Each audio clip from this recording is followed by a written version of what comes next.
you guys, it's Rachel with Senza Tempo Cane Corso. So I'm out here with, oh wow, quite a few of the dogs. So this is Nirvana, and she's getting on to Don Juan for some reason, dominating him. See if we can get closer there. So she's dominating him.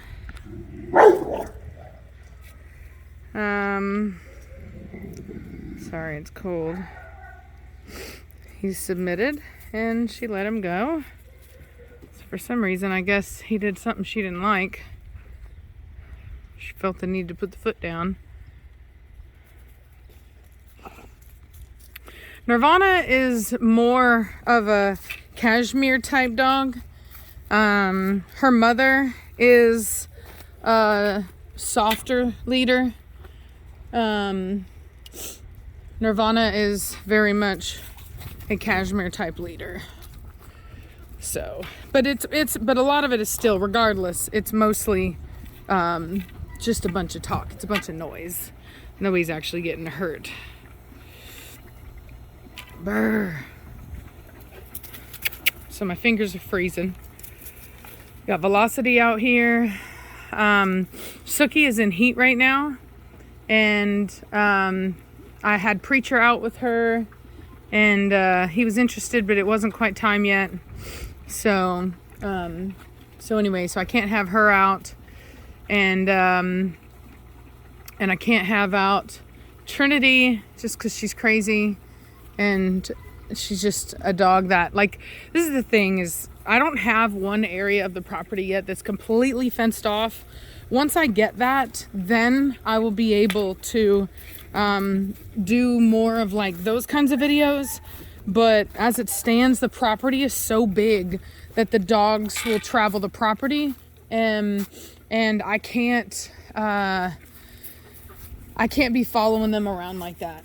You know what I mean? Like there's no way for me to keep up with them to ensure that nobody is getting into any trouble. Hefe, you were bad. You get away from my chickens right now.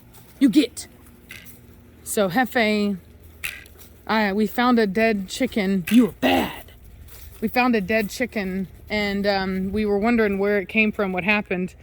Went on the security cameras, and it was Hefe and his sister Nirvana. So they're secret chicken killers. Wouldn't even know it if you're just looking and watching them, but because they don't ever do that kind of stuff in person. But I was out at the barn taking care of the dogs and giving them food and water and all that stuff, and he well, hello there, and he did it. I was so mad. It was one of my babies. So, but I did order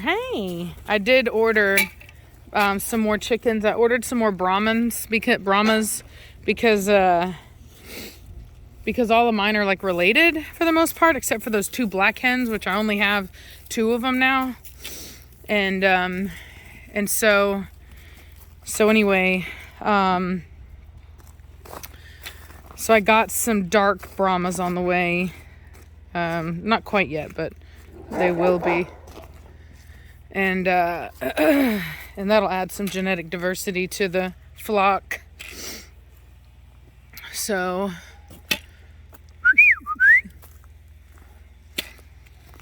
good Lord, Nirvana. Weirdo. She's so weird. That was so funny. There's a little Velocity female.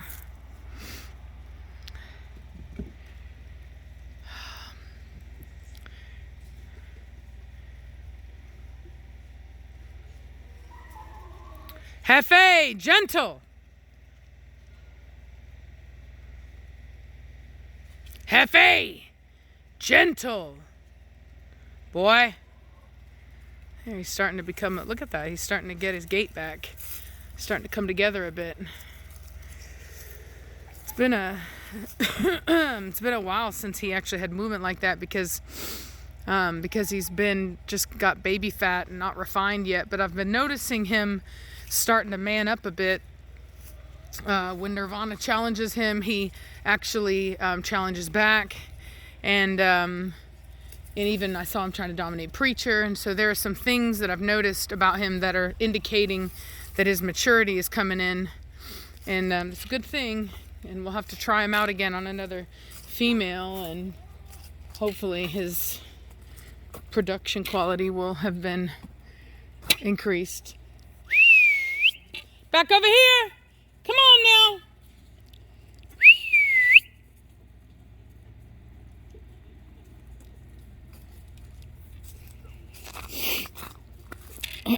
See, this is why it's like having all these dogs out is slightly frustrating to me, because I can't. Hey, girl. If I can't see them all. Velocity, come here. Good boy, Don Juan. Good boy. Hey, girl. Hey, girl. This is my Moses stick for right now, because I haven't had Hefe and Don Juan out together. And so I wasn't quite sure how they would react, because Don Juan is quite the man in his kennel, but that doesn't always mean anything outside of the kennel. So so I wanted to have that available in case I and for this just scare her off of it. It's bad. It's bad.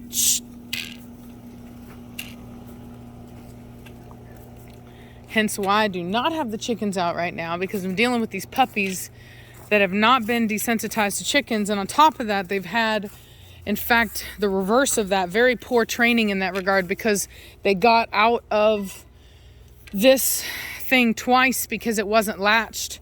And the first time they killed a rooster. And thing about it is like, even amongst guardian breeds, like livestock guardian breeds, they have to be trained to be around livestock. It's not always natural. And there's even some video of a livestock guardian mother teaching her puppy to respect the livestock. It was starting to chase, and she got onto him immediately, gave him a correction. He's a really young puppy, maybe 8 weeks old. But you know, it's there, and it may be perfectly natural for some. There may be some that just they never ever try, but anyway, but it's not the end of the world if they ever do. Usually, so long as if you can correct that behavior before there is the reward of, the kill. That's the problem. So they've had a negative reward in the form of a kill. I think even 2 now, because it happened twice. And so, unfortunately, that's going to be problematic, to say the least. But I think once they get older, so long as they're in view. But more importantly than that is going to be getting one area fenced in. I've got to figure out which one I'm going to do. Right now, my priorities have been really I've been a little, come on, Don. I've been a little put off by, I feel like I'm kind of treading water, you know what I mean? Like, I did all this work and everything to have a place for the dogs that was away from this property line for my neighbors, and yet here we are back in the barn.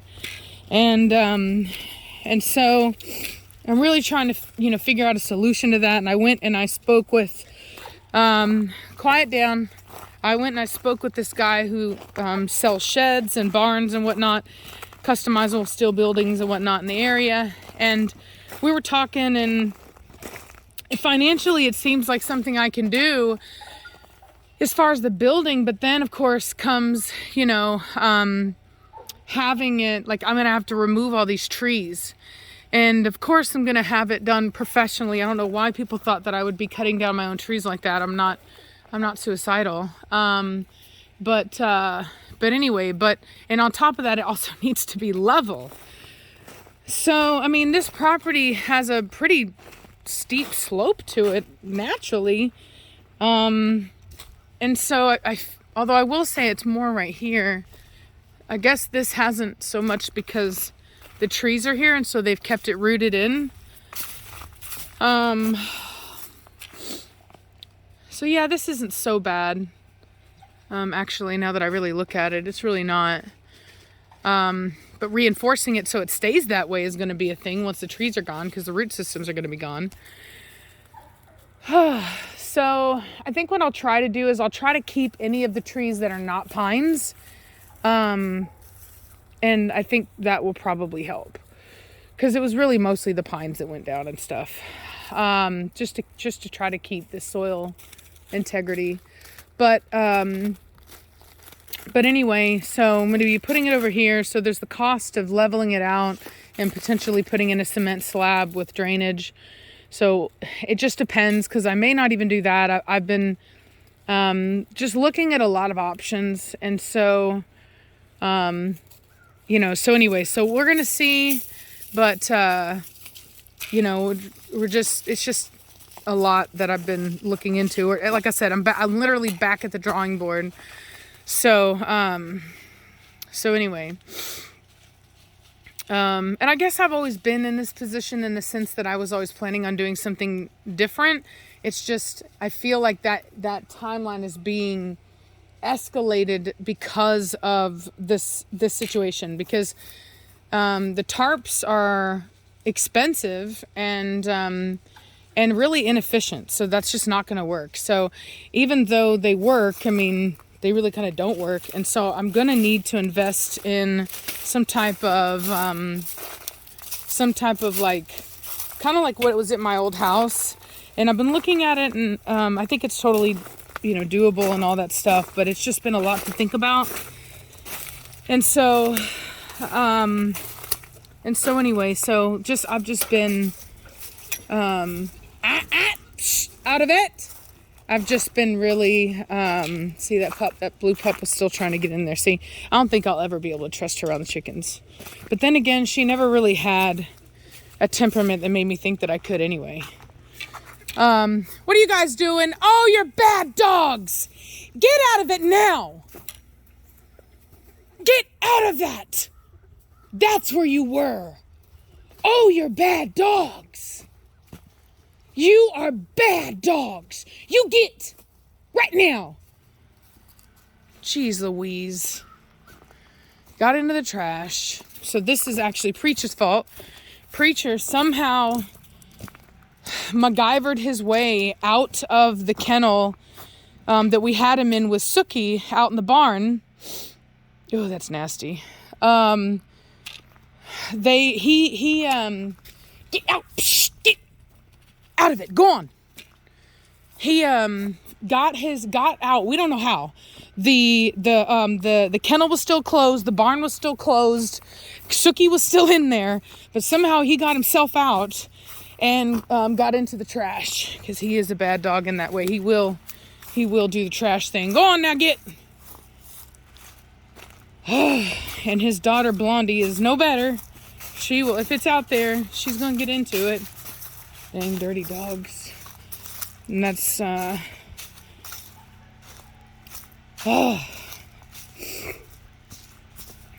is some nasty trash. Go on. Trash eaters, you're bad dogs. Get. Go on there, get.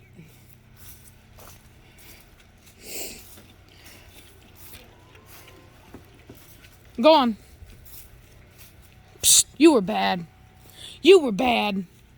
You get down. That was bad. You know you were bad. You were a bad dog. That was bad. You. Where's Blondie at? Anyway, I gotta get over there and clean up that trash before any more of them get into it. Oh, God. What are you doing? Yeah, we had, like, Preacher got out last night. And we had to bring him, because I wasn't sure if Sookie was ready or not.